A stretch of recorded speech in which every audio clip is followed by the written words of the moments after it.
Hey everyone, how you doing? This is Amon Green, Green Bay Packers all-time leading rusher, and you're watching Packers Total Access Live, your daily source for Packer content.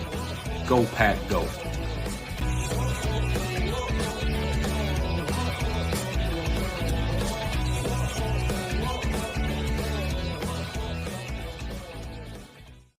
What's up, guys? Welcome into Packers Total Access. My name is Clayton. You can check us out on packernet.com. Find me on Twitter at Packers_access. Joined alongside Tim in Green Bay. We got Jacob in Wisconsin here to talk some Packers, here to talk some draft. Gents, we doing all right this evening? Yes. Jacob, yeah, as I was saying right before we went live, it is out of nowhere. It just started snowing like crazy in Wisconsin, where I'm at. Did you hear him clean that up, Tim? Yeah. Did you hear him clean it up, Tim? He said it's snowing. It's snowing like crazy out here, right? Appreciate that. Put Jacob. that name in my mouth right there. There you go. All right. Let's get into it, boys. We got a lot to cover this evening. Let's jump over to the Patreon group. We had a couple of comments, a couple of questions here coming in from Chris N. We'll start with this one here because we've got a little bit of a deep dive put together for his other question. All right. He says, Travis Hunter, don't you think he'll ultimately choose wide receiver over cornerback just based on earning potential and career length? Top of the market is 40 plus for wide receivers, 30 for cornerback, I believe. Plus, typical career length is a little longer than cornerback. I don't understand why so many are projecting him as a corner. Let me know your thoughts. I could be missing something obvious to you. Appreciate it there, Chris. Yeah, so I was listening to Greg Cosell the other day, and he said everyone that he spoke to going into the draft see Travis Hunter as a cornerback first, and they'll probably put wide receiver packages in for him. Now, the other thing you got to step back and look at too, Chris, is what did he go to the combine as a corner? Why did he do that? Because his representatives got feedback from the rest of the league, and they suggested, hey, you're going to want to go in as a corner. Your value is not near as high as a wide receiver as it is a cornerback. That's the word on the street. Now, we know there's some Lions seasons, some fun and games going on there we always talk about, but that's essentially what it came down to. Tim, you got anything to add to that? Jacob as well there with Travis Hunter. Yeah, I think Travis Hunter, is talented as he is, obviously top-tier prospect. It's his best foot forward to go in as a corner. I mean, you can debate the wide receiver talent pool in this draft, but there's a lot of names at wide receiver in this draft class. And, there's a lot of corners too, but as far as top-tier talent at corner, it's kind of slim pickings. So I really think that, he'd best serve himself by going in as a corner. And then, any team that drafts him, you get a, bonus basically of having a backup receiver / return man. And then you've got a starting caliber corner. So I think it makes sense. I mean, I haven't really seen the full breakdown of him, as far as a wideout. I've seen a few highlight reels, but at the end of the day, like, corner seems to be a strong suit, and that's how you should probably go into the draft if you're, young talent. I could see him possibly doing it in spurts or in certain situations, or maybe being more kind of like a dummy package guy on certain packages on offense. But like you said, I mean, it's just tough. I will say, though, I think I listened to an interview where they asked him if he thought he could play both ways. And he's like, yeah, I know I could, with how many breaks are in the NFL nowadays, and compared to the way that the tempo was when in Colorado there, where he would actually, they played pretty up tempo both sides, and he'd have to kind of, he'd be on the sidelines for maybe 10 to 20 seconds. I mean, whereas in the NFL, you got your 30-minute breaks, you got your commercial breaks, you got, referee timeouts, all that kind of stuff. It would be interesting just to even see if it's possible nowadays to have kind of that flashback. They don't make guys like Buckets Goldenberg anymore. That's a fact.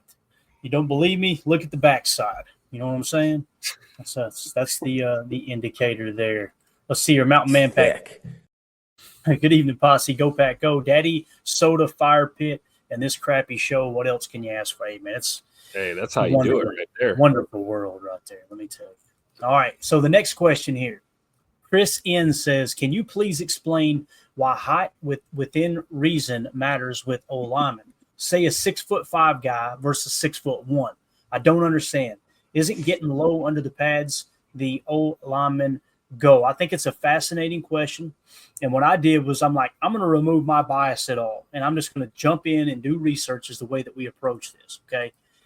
And here's what we came up with. We ended up putting an article together here over on Patreon. You guys probably already read it. That's in our Patreon group. And here's what the article says: why height matters. The NFL's preference for tall offensive linemen, right? It says, in NFL scouting, height is a key factor for offensive linemen, with the modern prototype averaging 6'5", over 300 pounds. Scouts prioritize taller players, typically 6'4" to 6'8", for tackles, slightly shorter for guards and centers, for their edge in the trenches. But why the bias, and who's defied it? This article explores why height matters and highlights two standout all-pros under 6'4" since the year 2000. So obviously, starting off here, we got Jonathan Ogden. This isn't one of the two, obviously. You see this mountain of a man, right? Look at him standing around everybody else. Absolutely huge, right? Hall of Famer, obviously. The case for height. Scouts favor taller linemen for practical reasons. First, height pairs with long arms, often 34 inches or more for top tackles, letting them engage defenders sooner and control pass rushers. Critical against speedy edge threats like Myles Garrett, who stands at 6'4", what it says here. Second, taller frames help anchor against power rushes and fill space in the run game, matching the growing size of defensive ends, some near 6'7". Height isn't everything, but it's a filter scouts use to match the game's physical demands. When you blend height and skill, you end up with who some consider the greatest offensive lineman of all time in Jonathan Ogden. Look at his RAS. Look at that freaking RAS score. Now, for out here, 6'8", 318 pounds, 30 bench press reps, vertical of 31 inches, broad jump of 905, 40-yard dash of 512, with a 20-yard split of 298 and a 10-yard split of 180. Those arms, 34.13 inches long, and his hand size, 10.6. That's crazy. That's a lot of green on that chart right there. There's a lot of green, Tim, a lot of green. So that's just one example, right? So what I did was I went in and using AI and other search engines, I'm trying to find all right, who have been the good players that are under 6'2" or 6'4"? I'm sorry. So who have been under 6'2" and had good careers since the year 2000? Because you can get back to the 80s, the 70s, the 60s and find them all day long, right? But obviously the game has evolved, has changed.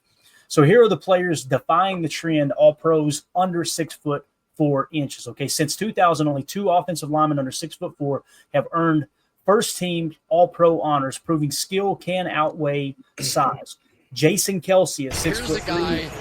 With the Eagles from 2011 to 2023, Kelce earned 6 first-team All-Pro nods and a Super Bowl title. His agility and smarts made him elite despite his height. So you see his RAS card, it's a 950, even though he came in at 6'2" and a half, I guess is what that is.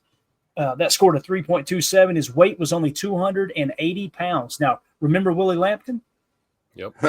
You're just talking about 3 pounds difference there, right? So I'm just saying it's a name to keep an eye on with what Emory Hunt said.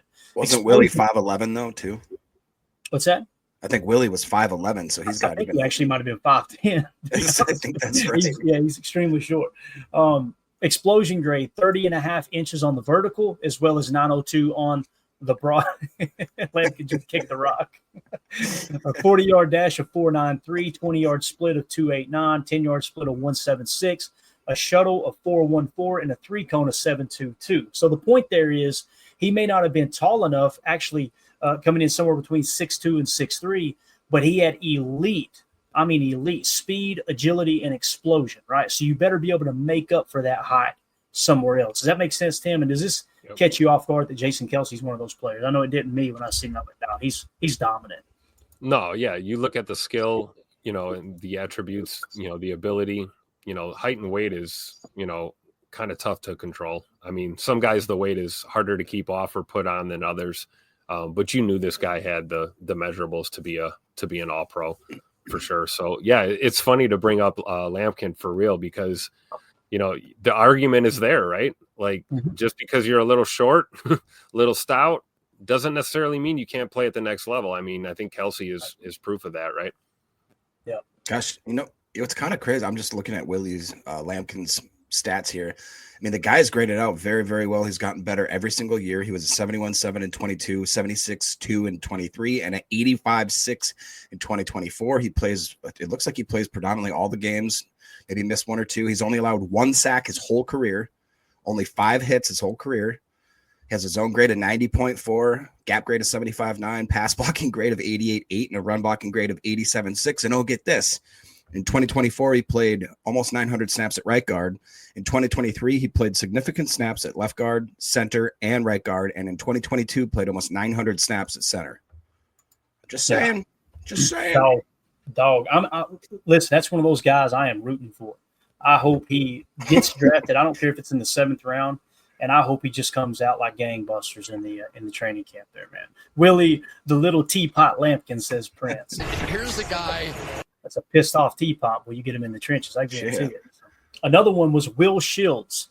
It shows him at 6'3" again here. It says 6'3", but the RAS card is a little bit different. Active with the Chiefs from 93 to 06. Shields nabbed 3 first-team All-Pros, 2 post-2000, a Hall of Famer. His leverage shown in the early 2000s. I didn't realize he was a Hall of Famer. That might be inaccurate there, Mr. AI.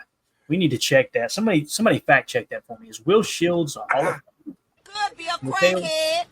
You okay over there, Jacob? You good, man? Yeah, I'm good. They got hold to the wrong stuff. All right. So it says these outliers contrast with history's shorter All-Pros like John Hanna, 6'2", common when linemen average 6'2". Today's 6'5" norm makes Kelsey and Shields rare exceptions. So I thought, let's throw in a little mix here. Let's talk about Zach Tom, all right? Green Bay Packers stud right tackle Zach Tom is a great example of how a player right on the cusp of being considered too short can overcome through skill and athletic quickness. Although he meets the minimum height requirements mentioned above, his 6'4", 304 frame and 24 bench reps were non-factors because of his elite explosion. That's obviously the combination of vertical and broad jump. His speed, the 40-yard dash, which mimics. I hear people say, I could care less what the offensive lineman runs a 40 in. It's measuring how fast their feet are is what it's doing. Like it's letting you know if someone can run a fast 40 as an offensive lineman, you don't need him to get to 20 mile an hour. But if he's got fast feet, guess what? You can work on the technical aspect of the game, right? And it says agility, shuttle, and 3-cone allows him to reset that disadvantage through technique. So when you look at his RAS card here with Zach Tom, a 9.59, his height at 6'4", only scored him a 1.57. His weight, 304, scored a 3.73. Bench press of 24 reps, only a 6.54. But again, look at the explosion grade. 33-inch vertical, scoring him a 9. Broad jump of 9.10, scoring him almost damn near a 10. His composite speed grade being elite of 4.9440 with a 2.83 20-yard split, a 1.63 10-yard split. And, of course, with the agility grade being elite, his shuttle was 4.47, 3-cone, 7.32. So, again, just another example of like, hey, you don't have to be a monster, but that 6'4", man, that's kind of that sweet spot. Now, I honestly don't think general managers are going into the draft going, they've got to be this tall. There's no way they can't play. It's just your hit rate is going to be way higher if you focus on those guys that are 6'4" and above. Does that make sense, Tim? Yeah, absolutely. And I think looking at the card too, it's a good glimpse into why we see Goody making the picks that he makes, right? We talk about the infatuation with the RAS score. Here's a great example, right? We hit on Zach Tom. He was 5th round pick, right? 5th or 6th? Fourth. I thought it was fourth. Yeah. I think he was 4th. Okay, so not a 1st, 2nd, or 3rd rounder, right? By any means. But I think if you look back now, we're all happy with how he turned out. We're talking about giving this guy the bag, right? One of the best right tackles in the league. So yeah, I think it's important that sometimes you glance over that height, weight, and your strength, your benching ability, and you look at some of these other grades, and it helps you get a beat on a player. And hopefully you find that value in the mid to late rounds like Goody consistently does. So this is awesome. Yeah. 4th round, Fred McFarley at 140 overall makes a lot of sense. And just to round back, thank you, Chris. Go ahead, Jake. Yeah, just to round back, Willie Shields was inducted into the 2015 class of Hall of Fame. There you go. AI wins again. He was the best guy around. What's crazy? Look at I didn't realize Zach Tom had such massive hands. You look at even compared to Jonathan Ogden, he's like a split, like a 1/10 of an inch away from him. How about these hands? You're right, man. 10.3 for Zach Tom, 10.6 for Jonathan Ogden. You're right. That's great. Huge. Really is. All right. You know what they say about big hands, gentlemen? Big gloves. That's right. Height versus skill. Height gives linemen an edge in today's bigger, faster NFL, but Kelsey and Shields show that technique and tenacity can compete. Scouts lean on height as a shortcut, yet the tape proves greatness doesn't always measure up. However, we cannot deny the fact that only 2 offensive linemen under 6'4" have earned All-Pro honors in the last 25 years. So I thought that'd be a cool little deep dive. Again, shout out to Chris for kind of getting the gears turning. And, you know, you always hear people talk about this stuff, and you never really kind of dig in and go, how many people actually had great success in the league at that height? There you go, only 2 in the last quarter century. So anything you guys want to wrap up with there on that topic? I mean, it does kind of highlight the absolute mountain that a guy like a Willie Lampkin would have to climb over to actually have success in this league. So it does. I'm not going to say that it's impossible, but when you look at those types of numbers, especially how you talked about how the game's progressed, you know, it's not your 5'10" to 6'1" guys anymore. It's 6'4" to 6'8". I mean, absolute monsters of men that are actually agile and mobile and fast. It's just it's a whole different ball game. But I don't know I would definitely like to see. I'm going to watch where he ends up, where he goes, and how his career progresses, because it would be fun. It is. It's going to be a blast, man. Same thing with Jaden Higgins. If he somehow, some way doesn't end up being a Packer, Tim, we're going to be following him the whole way, ain't we, man? Just to see how he does, for sure. Yeah, for sure. He'll I always have an eye on him. Hopefully he's a Packer, though. You never know. All right. Fred McFarley says Scott Wells was 6'1", and it was so cool hearing Mark Tauscher talk about Scott Wells. I think it was Tauscher. Either Tauscher or Belay. I think it was Tauscher. You know, he didn't make the original roster. Scott Wells did. And they put him on the practice squad. And they said Tauscher made it sound like he wouldn't talk to anybody in the locker room. He was madder than hell. Scott Wells was a different animal, right? Now, again, he never made All-Pro. He never made a Pro Bowl, but he did anchor that offensive line that went to a Super Bowl, right? That won a Super Bowl. So it's very important to mention. It's important to give those guys their just dues, right? You don't have to be an All-Pro to play, you know, mistake-free football and be consistent, you know, on that line for sure. Yeah, definitely. Yeah, I seen you mark that one, Jacob Princeton. I want to see Willie Lampkin go up against a 464-pound guy from Florida just for science. Call Dr. Fauci. Have you guys highlighted him? I can't remember. I know that it was brought up on Packernet After Dark. Somebody mentioned it, but would you be okay with like maybe taking a 7th or UDFA shot at that dude? I believe he's 6'6", 464 pounds. For entertainment purposes, I would let him know, listen, we're going to draft you, bro. So come on into Green Bay and be at the draft party, and we're going to have you run the 40 on day 1 at Titletown, just so we can all get it on tape. All right. He could be a team. Bring back the Gilbert Burger, man. Bring back the Gilbert Burger. Watch somebody take a flyer on him, Tim, and he just come in the league kicking ass. Wouldn't that be awesome? That would be amazing. I'd be all for it. Oh, man. I wouldn't bet on it, but it'd be awesome to see. It would. Fred McFarley also says all-state wrestler Wells leverage. There you go. Wrestling is a big thing. Well, I'm telling you, if you guys hear any kind of background on wrestlers when it comes to the prospects that we've got on our board, let us know, because I'm telling you, it really, really translates. Wrestlers, not wrestlers, right? Exactly. Yeah. Jacob said the same thing. All right. Anything else on offensive lineman here before we move over to defensive tackle, gents? No, I think we covered it. All right, that's it.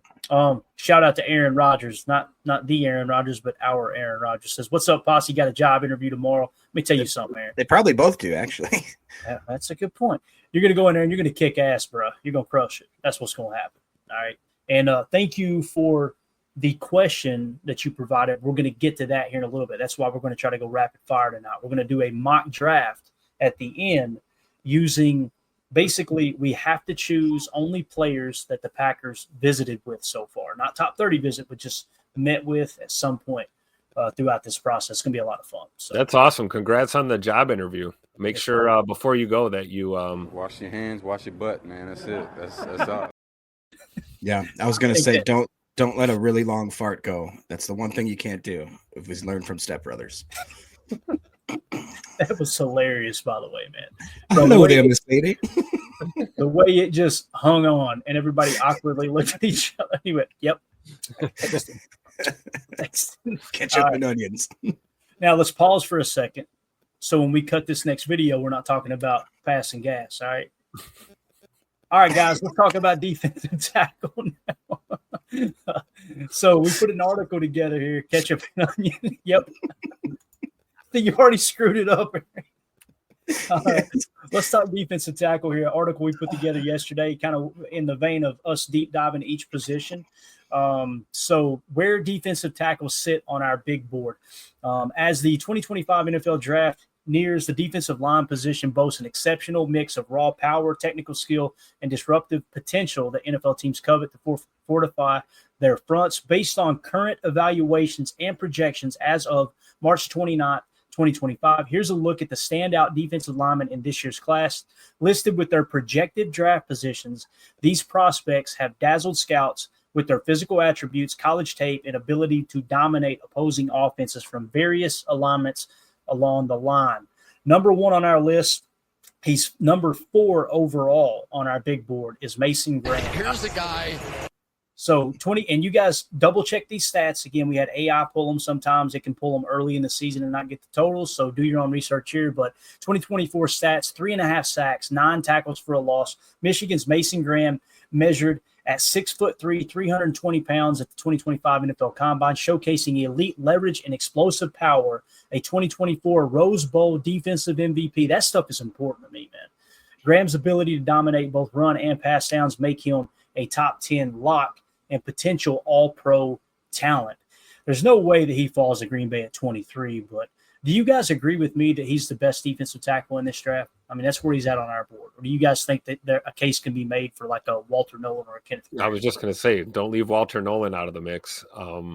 I think there's maybe a handful you could argue would be kind of up there, but, you know, I'm with you. I think Graham's probably the best bet going forward. I hope we get him in the first round, but like you said, the likelihood he's there at 23 is pretty low. And I don't know how far up Goody would be willing to move up in the first round in general, let alone to grab a D tackle. So chances are he's not going to be a Packer, but that doesn't mean we can't do well at that position in the draft. Mm-hmm. All right. So again, his RAS card is incomplete. Jacob's 6'3". They're showing 296 at the combine. He was huge last year at Michigan. I remember Greg Cosell said on a podcast, he said, yeah, you know, when you watched him last year, he looked fat. I mean, I don't mean that in a derogatory way or anything. He immediately started backtracking. He looked huge, bro. Sick. Like Mason Graham's the best defensive tackle in this draft, Jake? I probably would say that that's fair to say. It will be really interesting, though, because this is a deep D tackle class. I mean, obviously with Graham and guys like Nolan and Harmon, but even you look a little bit farther down, you could maybe see guys like, you know, Peebles and CJ West and a bunch of these other guys that could maybe really surprise a lot of people. But I mean, that'd be really fun to look in 2 years and see where this class of D tackles is at and who actually shined immediately and who was maybe more of a project type player. But at the moment, I think that that's a pretty safe bet. Got it. All right. Number 13 on our big board and the second best defensive tackle in the draft, his teammate, Kenneth Grant. Notice it says DL3. Some people think he's just strictly a nose. Everything I've heard, he can play 3-tech. He's got the athleticism for it. You won't notice it on the RAS card, but I'm telling you, man, the big thing on him is his lateral agility and be able to move around as a big guy. But his 2024 stats that are listed here, first of all, his projected draft position is mid-first round, 3 sacks, 8.5 tackles for a loss. Michigan's Kenneth Grant stunned at the 2025 Combine with a 6'3", 335-pound frame and a sub 5.040 is what it says there, which is incorrect according to the chart here. I know some of that stuff went unconfirmed early on. It's probably what it pulled. A captain, Grant's ability to clog lanes and collapse pockets make him a mid-first round prize with raw pass rush upside hinting at stardom. So when you look at the official combine results here, 7'17", he's 6'3", 331 pounds, 22 on the bench press, 31-inch vertical, which is crazy at that weight. That is nuts. Broad jump of 809, 40-yard dash of 513, 20-yard split 301, 10-yard split 172, a shuttle of 476, and a 3-cone of 769. What do y'all think about Kenneth Grant here? Again, another one of those players that, as a matter of fact, he's on our poll question tonight. You guys make sure you go vote. here on YouTube and on X. But Yeah, Tim, I voted for Kenneth Grant, by the way. Spoiler alert. Because I think, of these two Michigan guys, he's probably the most likely to possibly be on the board at 23 for us. And there's a lot to like about him. And I want to go D-line early in this draft. I know I have made no secret about that. I think we got to get better in the trenches. We lost TJ Slayton. Kenny Clark is not getting any younger. It's time to add some depth there. So I think Kenneth Grant is not completely out of the realm of possibility, being on the board possibly in the first round. So that's a guy I probably look at a little more seriously than Mason Graham. All right, Jacob, what do you think about Kenneth Grant? Would you be okay with him at 23, man? I would. I don't know how realistic that is. It is another situation too where you look at the D line, and when you have two guys that are that great, that big, right next to each other, which one of them was actually the superior prospect. Obviously, we're not going to know that for probably a few years, but he's definitely intriguing, and I think it would help bolster that defensive line and absolutely make us more of an even better, hopefully, shutdown run team. And like Tim said, we got to replace TJ Slayton. I mean, that was kind of the only that true nose or really kind of big guy we had in that middle that was kind of and a lot of players or a lot of fans kind of never, I don't think, give him enough credit. I know Ryan me and him have battled back and forth about TJ Slayton for like 4 years or whatever it is. I thought he made our team better. I don't think Brian would say that, but I want one of those just big superimposing, just gap fillers. I just feel like that's what we've lacked. And I want to see us, I miss the days of even like, was BJ Raji, did he play a lot of straight nose or one tech, or was he more of a three tech? I can't remember that. BJ Raji was a nose in our 34 jam front. Like he played zero tech 90% of the time, which was hilarious against the Bears when they ran a fire zone blitz and dropped him into coverage for a pick six. That's right. Like you couldn't, Tim, you couldn't sell that script to Hollywood, bro. BJ Raji getting a pick six. So. And the I always miss the old dance. Remember the dance? The big boy dance? Yeah. Oh, yeah. Hope BJ's doing good out there, man, for sure. Left the game a little early. Was fun to watch, though, for real. I love that he disappeared, too. You know what I mean? Like, he's like, he don't need to be in the limelight. He don't need to do podcasts. He just – and his parents were Pentecostal. I think they were Pentecostal pastors. So he may be doing work with them. I don't know. But he just disappeared. It was – I kind of respect that when someone does that. Like, all right, man, I don't want to be in the limelight. So. Yeah, go out on your terms, Grab you a ring. By the horns. I love it. Yeah, grab you a ring and get out, right? That's what it's about. So. I mean, yeah, like pick six. Come on, man. How are you going to top that? Yeah. I think that's what it can only go down from here. Go ahead, Jake. No, it's good to have Eric back in the chat. He certainly didn't miss a beat. I'll just say. Here's the guy. Oh, my God, Eric. I got to admit, I missed you, though, man. I did. It's good to have you back in here. He was the All right. best guy around. His keyword was. All right, number 18 on our big board, Walter Nolan, 3-tech out of Ole Miss, projected draft position mid-first round as well. He seems to be rising here lately a little bit based off what I'm hearing. It says 2024 stats, at least at the time that these were collected, 6.5 sacks, 14 tackles for a loss.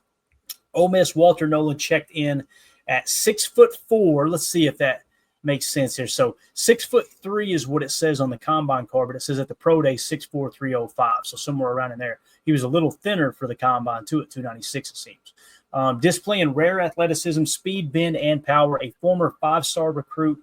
His breakout 2024 season makes him a mid-first round talent with room to refine his technique. Obviously, we ain't got a whole lot on him there, but man, I'm telling you, boys, with Greg Cosell saying this is the best defensive tackle in this draft, meaning better than Mason Graham as well, I shut up and listen to that stuff. Jacob, what do you think about Walter Nolan here, man? Would you be okay with him at 23? I would, yeah. I've gotten more and more interested in listening to Greg Cosell and really just understanding that the guy knows what he's talking about. And again, I'm kind of been a sucker for this Ole Miss squad too. So anytime we can throw a few rebels over there on the squad, I'd be down with that. And again, I just feel like that he was, if I remember correctly, he was like the perfect blend of having pass rush ability and run stop ability, and kind of having the perfect size frame for what we want. Graded out extremely well. I would be pretty excited, and I think it's probably the most realistic fit at 23. Yeah, I can see that. Tim, what about Walter Nolan, dude? How you feel Yeah, about it? one of like 6,750 players from Ole Miss that are It's probably going to be monsters in this draft. Yeah, I would agree with your point, Jacob, that, maybe he's the most realistic, prospect being on the board at 23. And, I'm going to give no complaints if we pull the trigger on him if he's on the board. Yeah. All right. Eric Sutherland said Nolan and West in the later rounds would be perfect. Yes, it would. That'd be a great grouping there. In the 29 spot, we got Derek Harmon, 3-tech out of Oregon, projected draft position late first is what we're showing here. He may go earlier, though. That's just the latest that we've heard. 2024 stats is saying 5 sacks, 10.5 tackles for loss. You guys fact check that. Oregon's Derek Harmon measured 6'5", 325 pounds at the combine. Let's watch it be inaccurate. It is 6'4" and a little less than 6'4.5", 313 pounds is the actual measurement. It says blending size and quickness after leading interior lineman with 43 quarterback pressures per PFF in 2024. His pass rush savvy positions him as a late first round pick for 3 technique needy teams. So obviously with his RAS, it's incomplete, but 6'4", 313, stacking up pretty good, putting him a great composite size grade. And then the speed grade 4.95, scoring an 8.83 with a 20-yard split of 2.89 and a 10-yard split of 1.74. Many people believe this is the best pass rushing defensive tackle in the draft. I want to get your all's thoughts on it, though. Again, we've got him in the 29 spot. I wouldn't be upset if Goody got him there, got him at 23, Tim. I wouldn't be. Yeah. That means Goody obviously sees something in him there that maybe a higher upside. Me personally, I would much rather have like a Walter Nolan or a Kenneth Grant than Derek Harmon. But what do you think? I would agree with that, but I think Derek Harmon arguably has the highest FBI out of any of the D tackles that we're discussing. Extremely high football IQ. He's from Detroit. We won't hold that against him. He's a Michigan guy. We won't hold that against him. But I think he would fit in pretty well with what Half's trying to do. And he meets a lot of these physical measurables that we talk about, the thresholds. And I like the football IQ because I believe that's important with younger players. If you got a guy that stands out and grasps these concepts early on, he's going to be extremely coachable and he'll probably, develop really well as a pro versus guys that are, raw physical specimens. They're talented and all of this, but they don't really grasp the concepts. So when you get a guy like Derek Harmon, man, the guy just gets it. So that's one of the stronger attributes that I find with him. So yeah, I would not be upset at all with him being picked at 23. I don't know how far he may or may not fall, or rise really. But definitely a guy that I would want on the radar. I don't know if I'd take him over, like a Graham or Grant or a Nolan, but I do like Derek Harmon a lot. Yeah, definitely. Deadfish says, nice arm length. Randy Cleaver says, I think that's our guy. J. Cole, if Nolan or Grant is gone, take Harmon. And then, of course, Brett, you highlighted this one, Jacob. I want Harmon, but lately in mock drafts, he is gone before 20. Yep. Everybody thinks they got a 3-tech. Very few teams have a 3-tech. There's going to be teams trying to find that next 3-tech, Jake. Yeah, definitely. And I wouldn't mind the pick at 23 personally. I think like what Tim said, he's got that really good FBI. I'd argue he probably has the highest ceiling too for being a pass rusher type 3-tech. Because if he really can put it together, his big knock was that early in his career he didn't have a lot of production, which I guess is true. He played 12 games in 2022 at a 59.8 grade. Obviously, that's not great. But in 2023, he came right back on the scene, played 12 games, had a 78.4. And this last year played 14 games with an 83.9. So, and you talk about 43 hurries. That's a lot. That's a lot of hurries. He had a true pass rush grade of 91.2 and a pass rush win rate of 17.6%. That's very good. That's really good.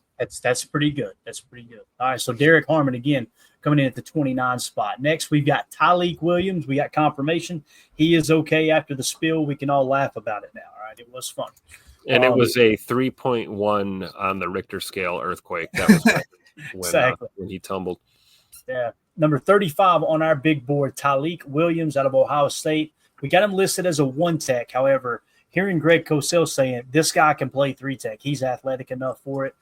He is projected late first, early second on the consensus mock draft database. So Tyleik Williams, incomplete RAS again, 6'2", 334. A little bit shorter arms at 32 inches, 20-yard split of 277 with the 972. We don't have the 40, obviously, but I guess they were able to get the 10 and the 20 before he fell down. So there you go.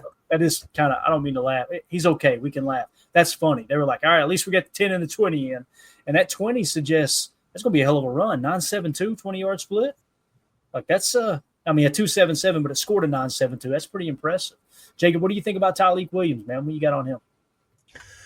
Honestly, I haven't given him a lot of time, and I don't know why, because when you look back at his grades, I mean, the guy has been very consistent. 2022, 80.9 grade, 23, 77.6, 2024, 79.2. I mean, that's consistent. You know what you're getting out of the guy. He's basically an 80 player every year. Yeah, decent amount of production, 3 sacks, 2 sacks, 2 sacks, decent amount of hurries, played predominantly in the B gap and a little bit of over tackle, which is interesting. So he does move around a little bit. Few snaps at A gap as well. Run defense grade of an 88.6, pass rush grade of only a 59.8. So I think that's probably why he would fall and slip down a little bit. And a pass rush win rate of only 6.6%. So he's definitely going to be more of a run stopping guy. Fred says Tyleik is a 3, not a 1. I would agree with that. He's actually lined up in the 1 tech in their base. So that's why we put 1 to give that notifier of, hey, look, this is a guy who can play nose for you.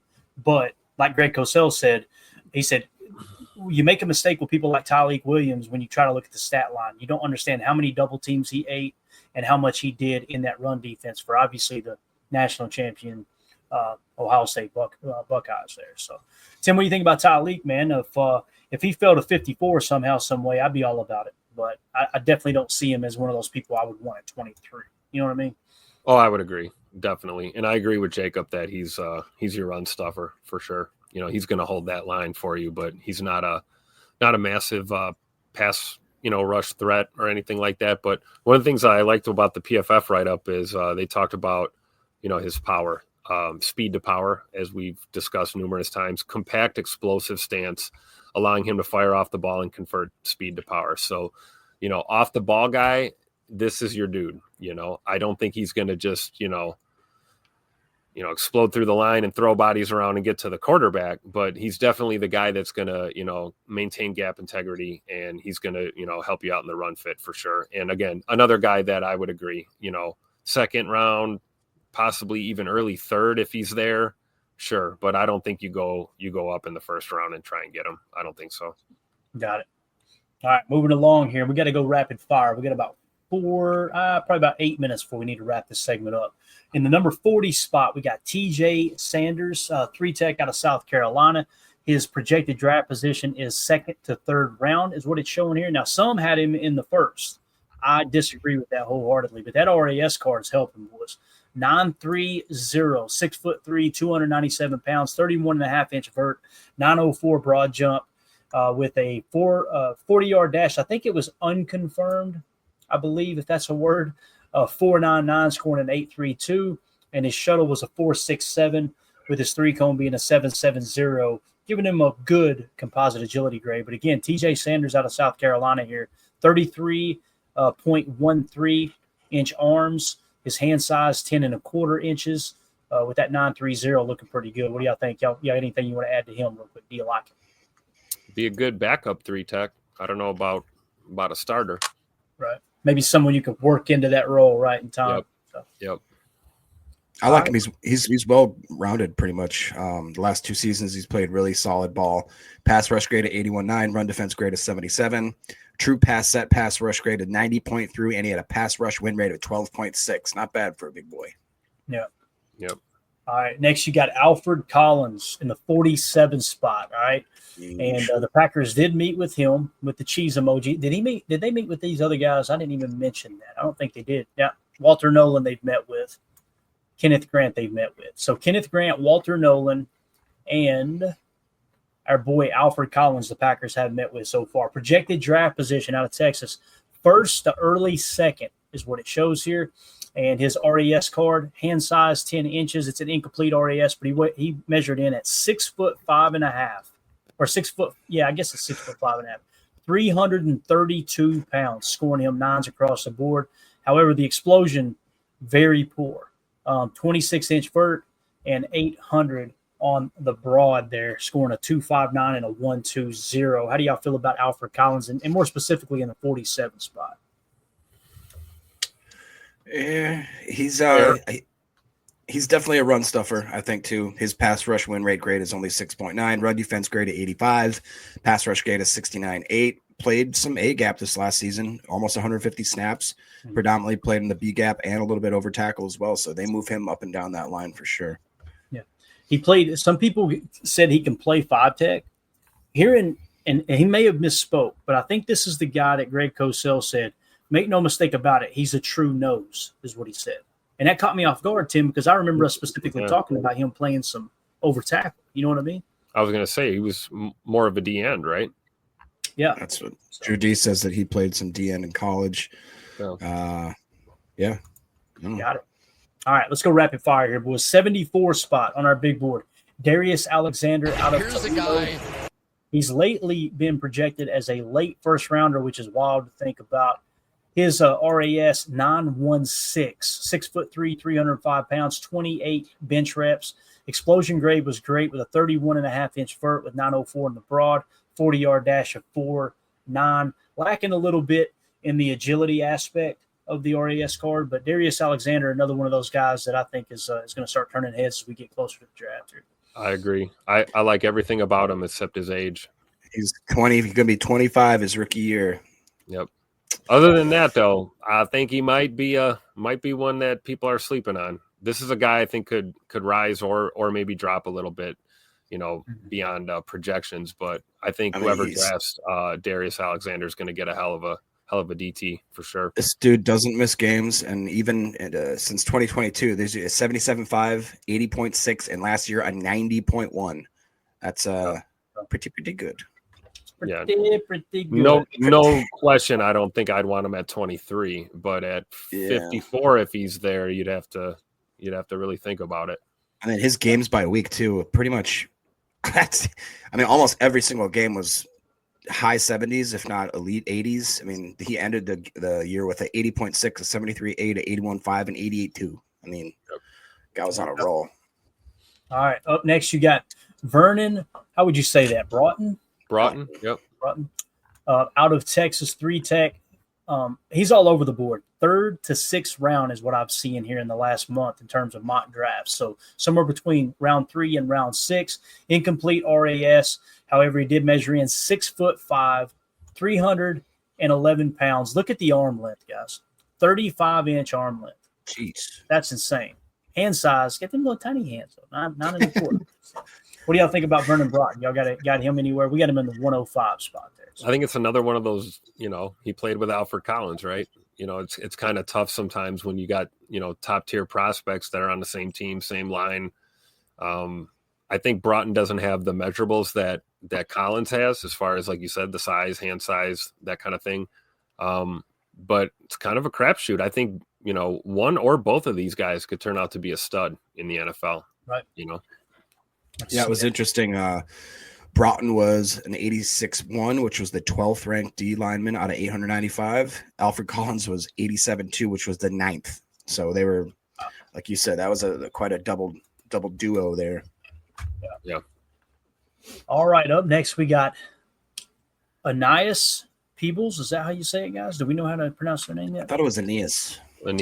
Okay, Aeneas Peebles. The Packers did meet with him, 3 tech out of Virginia Tech. He's projected between the 4th and 6th round as it sits right now. RAS 704. He only measured in at 6 foot even, 282 pounds, however. The explosion grade was great, though. Vertical of 32.5 inches at 6 foot. That's pretty wild. 901 with the broad and a 4.94 40-yard dash. The agility did not qualify for a grade there where he didn't perform in the 3-cone, but he did score a 5.53 in the shuttle with the 4.70 time. What do y'all think about him? It seems like somebody that the Packers are on here with. Yes. 4th or 5th round. Yes. Maybe even 3rd, depending on how you did in the first 2 rounds. If you didn't get D line, you may want to think about grabbing a guy like this before the top tier guys really fall off the board. But I like Peebles a lot. I really do. Yeah, he grades out very well the last 2 years. Seems like he stays on the field. Consistency. Had 31 hurries this last year with an 89.1 grade. The year before had 86.1 grade. I had 24 hurries that year as well. Predominantly played B gap. Did do a little bit of A gap and outside and over tackle as well. And a pass rush win rate of 17.8% with a true pass rush grade of 91.2. Dude was a baller. Here's the guy. People's in the 107 spot. Next, you got CJ West out of Indiana. Another guy that in the base defense can play the one tech, but you want him in a 3. 108 on our big board. A 4th to 5th round projection is what it's showing here lately. RAS of 915. Only 6 foot, right? Is that 6'1"? Is that what that would be, guys? I think it would be. Yeah, right? Yeesh. Yeah, 6'1", a little over 6'1". 6'1". 316 pounds, 28 bench reps, a vertical of 33 inches, scoring a 9.33 there. And then the 40-yard dash of 4.95, scoring an 8.83 with a nice 20-yard split of 2.87, scoring an 8.35. What do y'all think about C.J. West around the 108 spot the Packers have met with him? I mean, he'd talk about consistency. Since 2022, his grades have been an 80.1 and 85.9. This last year was an 83.8. Seems like he plays pretty much the whole time. Missed a little bit of time, maybe. It looks like maybe last year in 22. A gap, he played more in the A gap in 2024 than he did in the B gap. 219 snaps at A, 198 at B. The year before, he was predominantly B gap, and the year before that, predominantly A gap. So the guy's been versatile. Pass rush win rate of 10.1%, run defense grade of 88.1, pass rush grade of 72.9. I would take that all day. And people see the arm length and go, no way. He's a tape guy, though. Sound like he's a tape guy. Yep. All right. I think him kind of at that top tier of like, guys like Jordan Phillips from Maryland, Deion Walker is another guy. I think CJ West is probably at the top of that kind of tier of D linemen in this draft for sure. Got it. All right. So CJ West again, the 108 spot. Next is at 124, Omar Norman Lott out of Tennessee. Late first round is what we were showing here lately, which was crazy. Wow. Really? Yeah. And it was weird, too, because as I was combing through, some of the dates get shuffled around, not in the order. And I'm almost positive, I double-checked that, too, that there was a couple of mock drafts here lately that had him going late first. Now, again, you guys remember when we did the breakdown on him, how he was like, when we had the chart, he was in the upper right. I'm pretty sure he was leading all defensive tackles when it came to pass rush win rate or something like that. It was something crazy that he was in the upper right, maybe a combination of run stops with pass rush win rate, something like that. But RAS card is Cheeks, 5'7", 6'1", 291, 31.5-inch vertical, 905 on the broad. And the 40-yard dash, he looks slow as well, 517. Yeah, give me CJ West all day. Right. Yeah, I agree. That is interesting, though. The guy, he has a pass rush grade of 81.6, but he has a pass rush win rate of 18.9%. Dang. All right. It's crazy. All right. Next, here's a guy, Deion Walker in the 126 spot. Yeah. Now, his the latest projection I'm seeing is 2nd to 3rd round. With him being in the 126 spot on our board, I love me a Wildcat, but I can't subscribe to it, man. I'm sorry. 6'7", 331 pounds. Thick.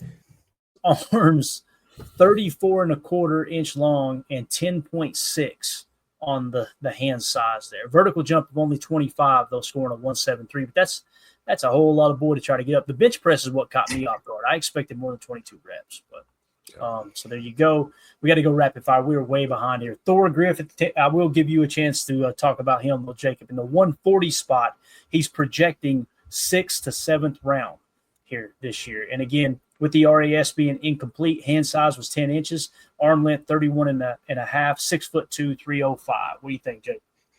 Yeah, this is just probably my late round draft crush, maybe of all the players this year. Thor Griffith has just graded out unbelievably well. He is one of the unique cases where he's actually went down in grade each of his 3 years. But when you start in 22 at a 90.5 and then come down to an 89.2, and this last year finished with an 84.3, you're still kind of like, okay, that's legit. Run defense grade at 84, pass rush win rate of just about 10%. So not the best, but he seems like he's more of an anchor, run stopper, and every now and then, could maybe flash and get you a sack or two. But I'd be totally pumped in the later rounds to get him. All right, rounding out these lists, we got Jamari Caldwell out of Oregon, projected 4th to 5th round, a 3.43 on the RAS. It says, final thoughts, 2025 defensive lineman class is a treasure trove, features elite talents like Mason Graham, Kenneth Grant, and Walter Nolan, alongside versatile mid-round prospects like TJ Sanders, Alfred Collins, and Deion Walker. From immediate impact starters to high upside depth, this group offers solutions for every defensive scheme. As the draft process unfolds, these linemen will be pivotal names to watch for strengthening NFL fronts in 2025. So there is your defensive tackle breakdown, and that's going to do it for hour one. For those of you listening on the pod, we will see you on the other side for hour two. We appreciate y'all.